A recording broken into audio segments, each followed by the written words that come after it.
All right, guys, so we're back again with Khaled, who competed at the Pittsburgh Pro Qualifier and did extremely well this year. So tell us a little bit about your experience. How was it competing not only a second time, but at a national level with some big guns? It was surreal. I think what a beautiful experience it was, first and foremost. Prep-wise, I think the prep went very well. Second time around, I knew what to expect. Mm-hmm. I knew, the ups, the downs, the everything. So that was better.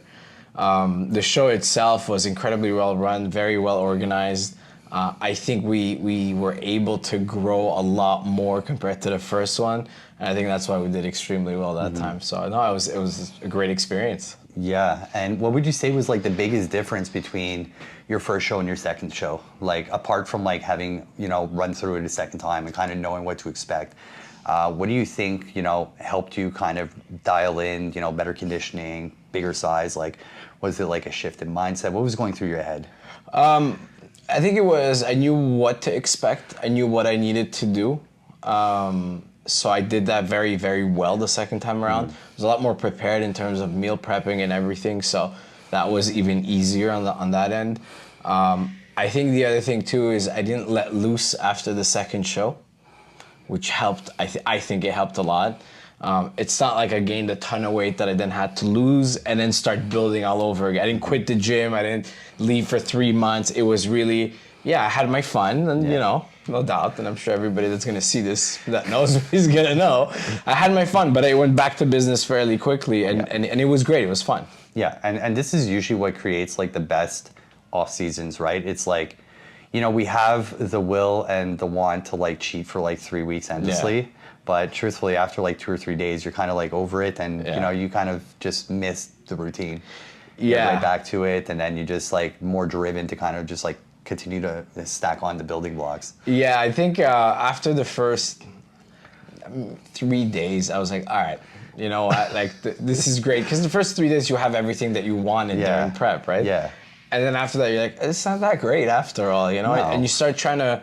At least for me, there was this big fear of I don't want to lose all this hard work that we've been putting in. Exactly. Because it took a lot to get to where we got, and then now I'm gonna waste it all over whatever it is that I'm gonna cheat with. So there was that fear too. Yeah, and that's something that's always surprised me with a lot of athletes in general is how they work so hard for like 20, 24 weeks, but not just that, like the whole building prior to that. And you just throw it out the window because they just can't control themselves after a show.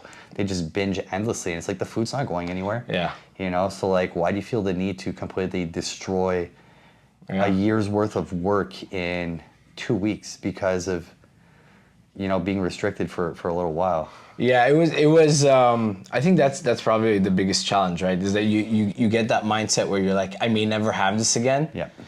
You're gonna have it again. It's not going anywhere, right? Not going anywhere. Like McDonald's is still gonna be across the street. Yeah. Like I had. I mean, you saw the pictures. You were there. You saw the junk food I had. I told you, bro. I'm very, very ambitious. If you think you're gonna eat all of this, but it was mentally, your body and everything is telling you, no, you need to have it. Like now's the time to shine, right? And then you start eating a bit, and you're like, was it really that great? Did I really miss out on that much? And there was a lot of things that I bought like before the competition, and I was like, this is not that good. Mm-hmm. Like now that I can have it, I'm like, you're like, things tend to look and taste better when you're in prep and you're restricted. Yeah. Like you start to develop like these taste for flavors that you've never really craved before. Like I never really gave a shit about Pop-Tarts, and then all of a sudden once I was in prep, I was like, damn, these look good. Peanut butter is what did it. We added, remember at some point we added some peanut butter, and it was like the biggest joy of the day, It was just having that peanut butter. And now I love peanut butter, but it's one of those things that you build. But no, it was all in all, it was good. Mm-hmm. It went well. Energy as expected tanks a little bit towards the end, So you start learning. I think I was better this time around at trying to figure out how to conserve energy. Yeah. So you don't try to do too much. We still had the medium carb days, so any day, any chore I had to do, that's when I did them during the medium carb day. So I'm like, let me utilize this as much as possible, because then I'm gonna have to take it easy. So it was just, all in all, very good experience. Yeah, and I think it was a little tough for you because you were ready for the show so early, so you had to like cruise at like 6% body fat for like 10 weeks. Yeah. That was, talk about a good problem to have, you know? Most people don't even have that problem. They're like, you know, fighting to make it on show on time, and you were just like, all right, we're chilling at 6% body fat 10 weeks out, you know? Yeah, that was that was an interesting challenge because, you know, I'm expecting from the first show, okay, great, we're going to cut something out. There's going to be some type of action or movement. And then it was, no, you're fine, just keep going. No, you're fine. And I'm like, what do you mean I'm fine? And you're like, no, like, if we deplete you, you're good tomorrow or like next week, you know? Yeah. And I was like, okay, so that took, not a toll, but it got me thinking about it. So I'm like, okay, great, we just need to like, keep going, just keep going. Think about tomorrow, think about tonight. Don't think about next week, you know? And then eventually when we cut, we were great. So can't really complain there. For sure. And how do you feel about, you know, your placings and everything at the show? So we did 3 categories. We did the novice. Yeah. We did the masters. Masters and the open, right? Yeah, and then the open class A. Yes. So we got second, and third. How do I feel about it? Phenomenal. In all honesty, walking in, I was, you know, it's a national show that turned into a worldwide show, which was scary in and of itself because you're like, well, who's going to show up to this thing? So there's people from like Japan and Norway and Spain and Brazil. So that was a little stressful. So walking in, I was like, yeah, you know, hopefully we just place. So we didn't go through all this, and you know, we flew. So I flew from California, you flew from Montreal, my brother flew from Montreal. You know, the rentals, the this, that. We didn't do all this for like not even placing. So the fact that we placed in pretty much every single category, I think it was great. I think the judgment was fair. Second, and third, I think it was fair. I could definitely see why number 1 was placed number 1. And it's funny because I talk to people and they're like, you're so cool about it. You're debating 1%, 2%. We're not debating, it's not like a material difference between you and the other one at that point. Yeah. So no, placement-wise, it was great. I think it was fair, it was accurate. I was very, very happy. I think we did extremely well with the back. The back was considerably bigger, and that was great because I think that helped me out a lot. Yeah, it was one of the weaker points, right, too, along with the posing, and, you know, found yourself like a very good posing coach, and he did some very good work with you, so shout out to him. Yeah, Richard Fry, thank you. And what was going through your head, right? Because I'm sure when you're on stage, you were probably having flashbacks of like the first show you did and like not placing in certain categories. So like what was going through at the moment when they called you for second place and like not being in the second call out, you know what I mean? Yeah, it was surreal, right? Like it was such a shocker. So what happened was they called me for the first time and they're like, oh, come on stage. So I was like, okay, I think I did good. Go out on stage, get the medal, and then I'm walking back off stage, and the guy goes to me, wait, stay here. Give me your medal. And I'm like, oh my God, he's gonna take it away for some reason. And he takes it, and he goes, okay, go back on stage. So I'm like, okay, I don't know why I'm back on stage. Maybe I'm on the sides or something. So I go back on stage, and I get a second one. And then I'm just over the moon, because I'm like, oh my God, 2 is insane. And when it came back out, he looked at his paper, he looked at me, he goes, stay here again. And I'm like, what? And he goes, yeah, you're doing pretty well. And he's like, go back on stage. So we had a little moment, and I go back on stage, get the third one, and I'm like, this is way better than I could have anticipated, ever. Like, I couldn't dream of a better scenario. Yeah, and you were against some pretty, you know, some seasoned guys, you know, some people that had competed for a while, you know, they have like top coaches and stuff. Yeah. And, I'd like to think that, like, you know, all that aside, like, you earned your place up there, right? Oh, like, 100%. You gave these guys a run for their money, and, you know, second place, 2 categories, third place in was it the Open that you got in third? I'm not sure, to be honest. I don't remember. I just got excited but that I got it was, you know, like, it wasn't handed to you. Like, you fought for that, and you deserved those placings, like, wholeheartedly. Yeah, I think, I definitely think we did excellent. In terms of coaching, I think, you know, a lot of these guys go after all these big coaches and stuff, and it's good, right? But the personalized approach is what I think more important. You know, I've heard of, and I've seen some other competitors that, you know, either couldn't afford to get their coaches there or whatever, and I'm like, but that's the moment that you really need them, that last few, I think that extra mile just, it helped so much, you know, even pumping up. Like, I remember at some point I was just waiting in line, and you're like, push-ups, and you just yelled push-ups. And at that time, I clicked on your voice and it was super loud and everything. And I was like, oh my God, yeah. And it just dropped down and started doing push-ups, right? So having that coach there with a personalized approach throughout time, throughout the whole prep, I think is important, right? Because yeah, you can give me a plan, like, okay, great, good luck, you know? But no, you need that, like, how's your day going? What's going on now with life? You know, okay, are you stressed out? Are you sleeping? How's the food? Are you enjoying it? Are you, like, tolerating it? And I think this is where a lot of people tend to get, like, a little bit lost. Like, not to throw any of the big coaches under the bus, but just based off what, a pure assumption at this point. So a lot of, like, these, you know, I guess you can call them like high-level competitors, like national level, you're pretty high level, who go and hire these big-time coaches who are coaching a lot of guys in the pro ranks and have hundreds of clients. I feel like their attention to someone who's not a pro is just not the same, right? And you're paying top dollar to get this top coach who's giving you like a mediocre service. Yeah. And again, I know this is factual in certain cases. I've heard it from some people. But I'm not saying every top coach is like that. And then it makes like smaller coaches like me be overlooked, right? They're like, oh, you know, he doesn't have any IFBB pros that, you know, he hasn't got any pro cards and all that. But it's like, well, we need clients in order to get the shot to have and turn people pro, right? And I have a few guys competing at the national level, and I, you know, got some guys who are good candidates for pro cards. But, you know, sometimes it's like, give the smaller coach a shot. It doesn't mean they're good because they haven't worked with 1,000 clients. You know, and I think like people just need to be a little bit more open to that. Yeah, 100%. I think going after these big coaches, I'm sure some of them are amazing. I mean, it's not like I know all of them, but, you know, one of my biggest concerns, even on the first show, I remember you came with me to the athletes meet. I did not remember. We walked out of there and I could not remember anything. And it was a dumb mistake because I'm like, I can't remember what time I have to show up tomorrow. And I was like, what do we do? And you're like, okay, tomorrow you have to do this and this and this and that. And I started writing things down. But yeah, the smaller coaches oftentimes will work extra hard to make sure that you're doing good, you're comfortable. Like you flew out to Pittsburgh, you know, so that it's huge just to have your coach there. And I looked at the others and I'm like, it's a stressful time to be alone and trying to figure out, am I doing the right thing? Am I doing the right pump? Like, you know, oh, I need to go get oiled up, or oh, I need to expand my lats more, or whatever, you know, practice posing. A lot of the backstage was practice posing, practice posing, practice posing. So when I stepped on stage, I was fairly confident with my posing. I was fairly confident with what we had achieved, and I was very happy with it. So I'm like, yeah, whatever happens, we did great. Yeah, and I think that's going to be, you know, one of the most important things, just making sure that, you know, you were supported throughout the whole process. You had a good time. You enjoyed it. You know, you put your best foot forward every step of the way throughout prep.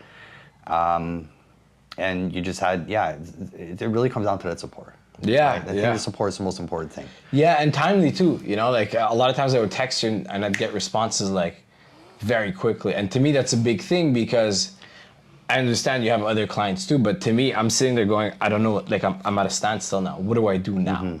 Right? So to get an answer quickly is wonderful to me. And I can only imagine some coaches, and I've heard stories from other coaches that like take too long to respond, or like you got to hunt them down and chase them and whatever. Where you're like, if I'm paying, like you should treat me like anybody else, whether I'm pro or not or whatever, you know? Absolutely. It shouldn't matter at the end of the day. Yeah, and I think a lot of people price their services according to the level of support that you get, which is, you know, something I tend to do, you know, for like my higher ticket clients like yourself.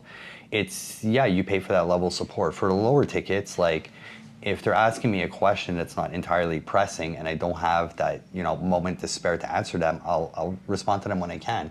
And I had a conflict with, you know, one of my clients, and who's telling me, you know, like, she felt like I wasn't giving her the proper attention. And, you know, I explained to her, I'm like, well, you know, it's not even a price thing, but it's like, I give what you get. You know, you have the ability to schedule a call with me once a week. And you choose not to.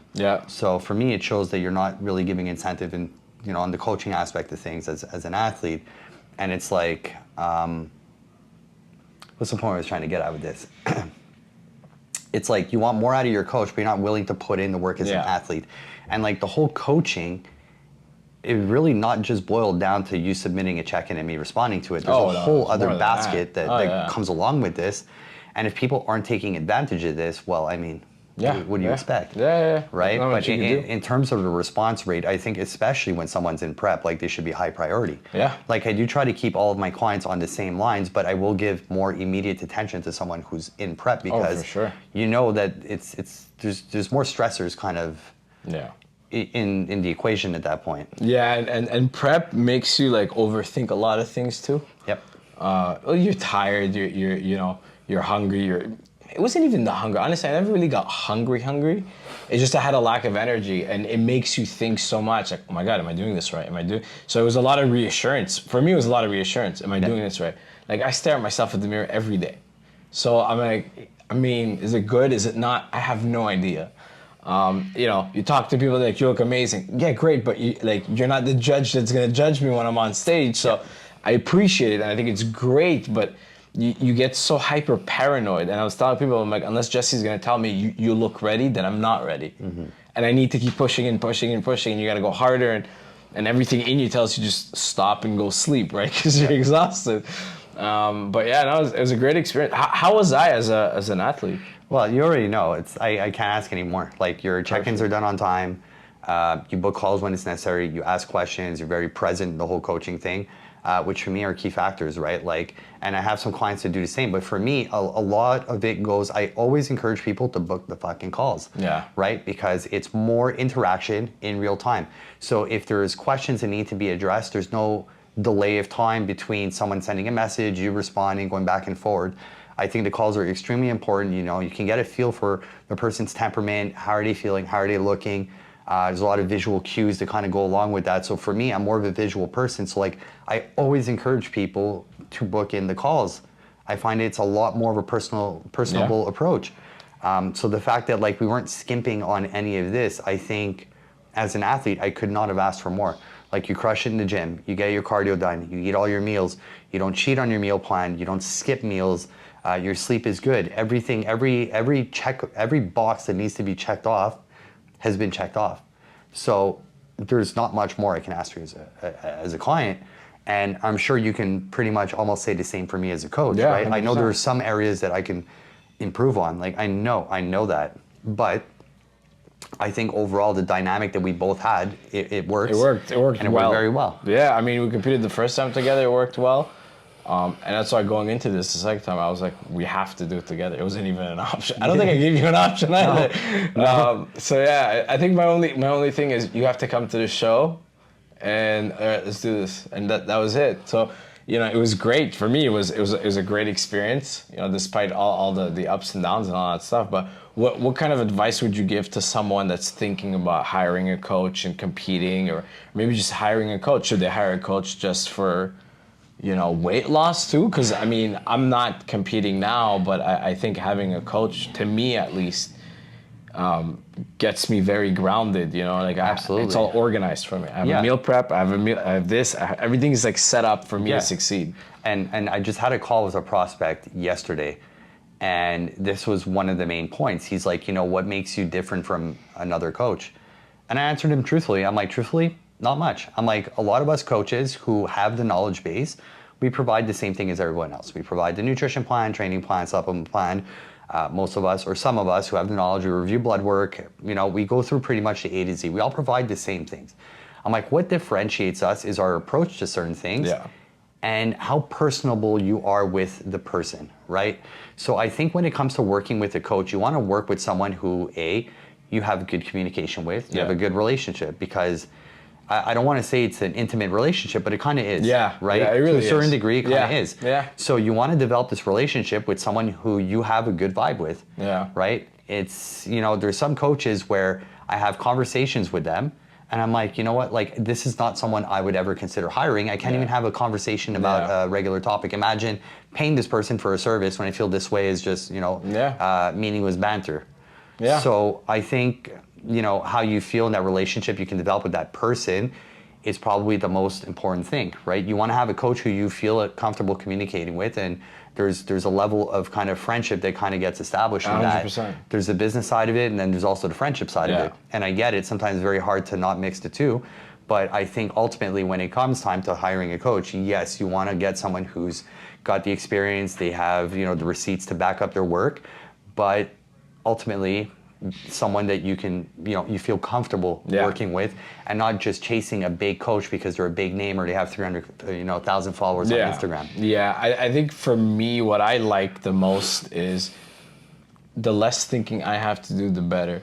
So I know I have a meal plan, I have a workout plan, and I came from a point where I thought it was a good point. I mean, at some point I was at 9-point-something% body fat on my own with my workouts, my diet or whatever, right? But there was that like level that I was never gonna attain. So to have someone that says, here's your meal plan, here's your workout, here's what you need to do cardio-wise, here's everything you need to do, execute on this and you will hit the goals that you're gonna hit, I think to me is the winning strategy, because it's one less thing I have to worry about. I just need to go do. And as long as I do, I'll get. So it's a fair deal and it works out for me. So to me, the holistic approach of I'll take care of everything and I'm here if you need me, when you need me, any questions, works great. Yeah, and I think it's also delivering on those promises too. Like a lot of coaches will say they're available, they're there, they're present, blah, blah, blah.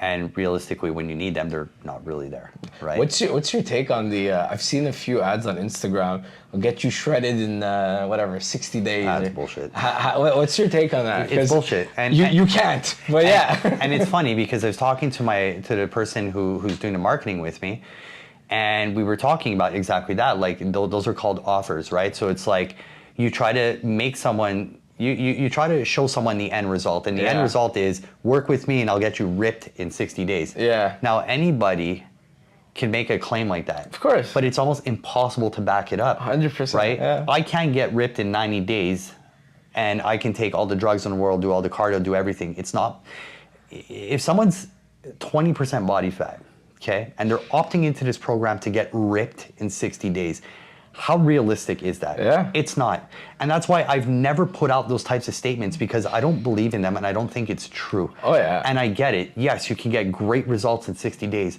but to use the word ripped and in 60 days, well, you're gonna get all kinds of bodies that are gonna come to you. Some people can't even get ripped in a year. So how can you make such a statement and be okay putting out to the public? I would feel like a liar and a cheater. 100%. And I don't like that. And that's why I never make these promises. And people ask me, they're like, how long do you think it would take me to see abs? And my response to them is, it'll take as long as hard as the work you put in. 100%. Right? That's what it is. 100%. I think the abs part is such a holistic approach. And it's not something I really knew before, but it's such a holistic approach where it's your workouts, and then you have your cardio, and then you have your diet, and you can't really cheat, and you have to do that for a very long time. Well, exactly. And just because you follow everything for 1 month, it doesn't mean you're going to lose 30 pounds. Very long time. No. Yeah, but some people in their head, they think, they've been eating like an absolute monster for 10 years. Okay? They'll step into this office, they'll sit in that chair, and they'll say, do you think that I can get abs in 4 months? And then my question to them was, well, how many years has it taken you to get to where you're at now? And then they'll say, 10 years. And I say, great. So realistically, do you think it's possible to get abs in 4 months when you've been eating like a fat fuck, excuse my language, for 10 years? And some people are convinced that they can. And I think some people are so detached from reality because they have been living in this fictitious world of Instagram and TikTok and all these people that just kind of sell a bunch of bullshit. And it's kind of warping people's perception on what's a realistic goal and not. And I absolutely hate it because, again, you're cheating people out of their money and you're creating these body image issues. And some people even fall into depression because they can't get ripped in 2 months. They think that they're the problem, they're doing something wrong. And reality is just like, it takes time. It takes so much time. It takes me, when I work with my coach, we do a prep along the lines of like 20 weeks. Right? And you're not starting off from being... And I'm not starting off from being fat. And it's taking me 20 weeks to prep. And this year we're doing 24 weeks. So someone who's been lifting for 17 years, who has a level of experience, who's not starting off from being extremely fat, takes 20 weeks to get ripped, or 24, and we're talking like peak level conditioning here. How can you expect someone who has not stepped into the gym for, ever, 30% body fat, has no knowledge on diet, I got 2 months. and expect to do this in 60 days. To me, it's just beyond comprehension. Yeah. I get from their perspective, they do it to drive urgency and make people want to come in because it's a goal that everyone wants. But at the same time, I would not feel okay putting out a statement like that because I know it's not possible. You're gonna fail. Like it's I know gonna it's not fail. possible. And that's the other thing too, is that people would tell me like, oh, I've been eating healthy for X amount. And I'm like, whatever time frame you think is long is actually not long. No. Like a month is not long enough. You've been eating like shit for 30 years. You're on a diet for 2 months and you think that's a long time? You have to keep going. And then the whole debate of what do you eat, right? That's why I like the plan that we have or having a plan, a meal plan, because I'm like, I just don't have to deal with it. Yeah. Like I know exactly what I need to eat. And you're eating things that you enjoy. Yeah, and then it's easily accessible. Like it's things that I can get my hands on. It's not like crazy things that I have to start. I don't like cooking. I don't appreciate it. So it's not things that I have to sit there and start like sauteing and it's very like, what can you get access to? What do you have access to? You have access to this? Okay, I'm going to make a plan that works for you. And that's what I appreciated at the time. For sure. But I think overall, people thinking like, oh yeah, I eat healthy. I'm like, what do you eat? Like, let's really go down into it because I used to think I ate healthy. And I worked out and I was at like 9-point-something% body fat, which I thought was amazing, right? And now we were on stage, I'm assuming less than 6 or maybe around the 6. Probably like I would say to 5.5, 6%. And it's like, wow, no, like you think you're eating healthy, you're absolutely not. Quantity, what's the quantity like? What's the macros like? And you get so granular. Yeah, but these are extreme levels. Like what you were doing before, I would still consider to be healthy because the average person is not 9% body fat. Yeah. And this was like your walk around percentage. Like you were living comfortably. I was happy too. Yeah, like at 9%. And it wasn't like very hard for you to sustain, right? Yeah. The average person, like I'm telling you, some of the things these people tell me, if someone's coming in here, okay, like visually obese. Yeah. Okay? And they're gonna sit here and tell me that they eat well. They're like, no, I don't need a nutrition plan. I know what I'm doing. I just want a training plan to lose weight. Their mind is so skewed. I'm like, no, you don't need a training plan. You need a nutrition plan. Oh yeah. This is the problem. The 100%. nutrition plan and the training plan will work hand in hand to get you to where you want to be. Yeah. But you can't sit in this chair with a gut that's going over your pants and tell me that you know what you're doing with nutrition. Yeah, it's I think the nutrition part is often overlooked. I think people think, oh yeah, I work out, therefore I can eat whatever I want. Yeah, you could. Or people actually don't have a concept of like what eating well is. Like I think they're just so far detached from the reality of nutrition that they've kind of convinced themselves that what they're doing is good. But people don't know, and that's why I think that the right approach, when you find a coach, find someone that's gonna be like, I will give you everything, you just execute. Well, yeah, and you need to find someone who's not gonna lie to you either. Yeah. Right? This is not about lying, and that's what I always told you. I'm like, if we're not ready, you need to tell me we're not ready. Yeah, absolutely. If we're not good, you need to tell me. If I'm not doing well, you need to tell me, no, you're not doing well. Yeah. So that's really my take on it. Is get someone that can like take care of it. I think transparency on both ends is important, and this leads me to a point too. You know, I had a client who competed before you. You know, one of my female figure athletes, and she had worked with someone, and he wasn't fully transparent. He's like, "Yeah, no, you'll never do well on stage." Wow. Right? And she did her figure competition, and she fucking slayed it. Oh wow. She looked great, and yeah, she's in the Masters. She's over 50, and she looked fantastic. She's more ripped than some people in their 20s. Wow. So like, I think full transparency is very important. So maybe he just didn't want to prep her or whatever, but like to look at her and be like, no, I don't think you can do this. When she told me that, I was like fucking shocked. Yeah, I think as a coach, the real question should be, what do we need to do to get you there, right? Like, well, exactly. You know, okay, maybe it's another show, maybe it's later, exactly. Maybe whatever. A good coach will be like, yeah, okay, maybe this year, no, next year, possibility. Yeah. Right? But to just tell someone flat out no, I think there's got to be a level of transparency and like explanation behind it. Yeah. Like if someone came to me and they're 6 foot tall and they're 130 pounds, they're like, I want to compete in bodybuilding, and be like, maybe in 3-4 years, we're gonna build up that muscle mass. I'm not gonna say it's impossible for everybody. Some people just don't have the best genetics. Yeah. But I think everybody can make it to stage, and everybody can have that level of presentation, which is, deemed necessary for stage. Yeah, I honestly recommend it for anyone that can do it. I think it teaches you learn so much along the way, from nutrition to the workouts. It's funny, after my first show, I thought I learned a lot, and I was like, yeah, okay. And they were like, you need to grow your back. And I was like, I have no idea what that means, right? Like, okay, sure, I don't know, I'll go harder. But that's where you get a coach that can say, no, this is how we're gonna grow your back. Because I'm like, I thought my back was pretty good. No, it wasn't. And then, you posted a picture of side by side, and I saw the difference, and I'm like, wow, this is substantial. Like, we're not talking about 2% better here. We're talking about we added size, Yeah, like your back has grown substantially from last year to this year. And you don't see it. The problem is I don't see it. Of course. And that's the other reason why I don't understand how some athletes go and just compete without a coach, because I'm like, I look at myself every day. I don't see the changes. That's the thing. It's, even me too. I'm having these complexes sometimes where I feel I don't look good, and then I kind of have to like touch grass, and I'll take a picture from last year, and I'll take a picture from this year, and I will compare that and be like, okay, you don't see it in the mirror, but like the proof is in the pudding. And then you have to look at the pictures, and you have to kind of like, this is why it's hard to coach yourself as an athlete. You have to really separate the emotion from the process and treat yourself as if you're treating, a client. So like you'd have to like take your pictures, compare them, look at your weight, compare them, and be like, we visually have made some progress. And then just kind of treat it like that. But it's very difficult. It's extremely hard. I had a hard time. Like even up until like maybe a month before prep, I was like, I don't know if I'm ready for this. I really didn't think. Some people had this. Jordan, am I good? Am I not? I have no idea. Jordan had the same thing last year. I remember I was in Mexico, and he called me, and I'm sorry for calling you out on this, Jordan. He called me, and he was blasting me on the phone. Oh, fucking too small. I'm not ripped, and blah, blah, blah, blah. I was like this on the phone. I was looking at my girlfriend. I was like, can you believe this? So I let him finish. I'm like, are you done? He's like, yeah. I was like, if you want to hire another coach, go ahead. And I hung up on him. Literally. I was like, if you're not happy and you don't think we're ready, find another coach. And I fucking hung up on him. He called me back 2 days later. He apologized. Fast forward, I don't remember. I think we were like, 13 weeks out of that? Fast forward, he won the overall at the Fitlock Classic. He won the overall at the Mimi Capes. And he came 5th in his first national showing.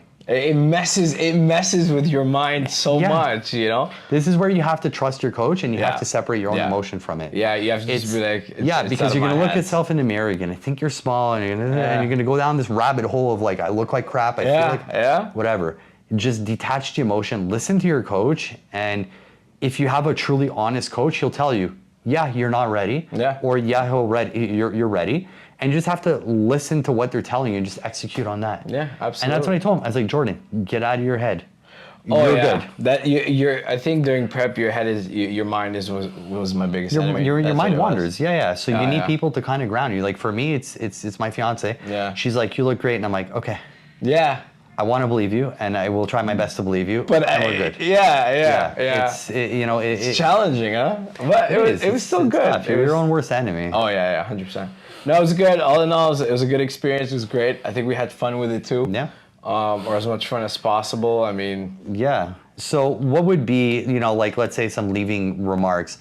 What would be your piece of advice to someone who's on, about to bite the bullet on competing? Like, what would you tell them? Really do your research and find a coach that you can see as a friend, a coach that is able to take care of everything for you, so you execute. And you're not, I don't agree with this, no, I can do my own meal plan, just give me the workout plan. No, I need someone to take care of the whole thing, because then they're in control of all the bits and pieces.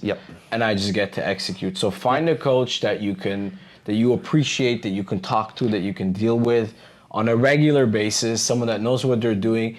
And honestly, don't cheapen out and get whatever that needs to get done, so that you can just, at the end of the day, you have your meal plan, you have your cardio, you have your workouts, you have everything's taken care of, and you just go and execute on that. And what would you tell someone who wants to really self-coach themselves because they don't want to invest in a coach?